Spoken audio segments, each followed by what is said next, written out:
Now, a narrative verdict has been returned in the inquest into the death of Roy Butler, who died from a brain bleed 5 days after getting a COVID-19 vaccine. The coroner has also recommended that an information campaign to promote the reporting of adverse effects of vaccines be considered. The 23-year-old's family has said he was a young man in the prime of his life and that it will now take the time to reflect on the verdict and the coroner's recommendations. After taking some time to consider all the evidence, the Cork City Coroner has returned a narrative verdict at the inquest into the death of Roy Butler. The 23-year-old died after he suffered a catastrophic brain bleed 5 days after receiving the Johnson & Johnson COVID-19 vaccine in August 2021. The inquest held in Cork heard of how the Waterford man was a fit, active and talented soccer player who had reluctantly gotten the vaccine so he could travel to Dubai.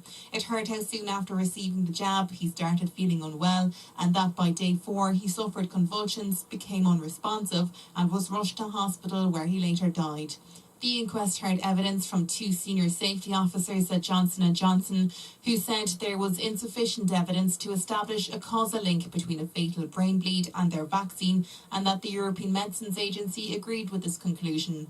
The state pathologist Dr. Margaret Butler in her evidence said she was baffled by the case. She said she could neither rule in nor rule out a potential link with the vaccine due to the insufficiency of medical literature on the matter.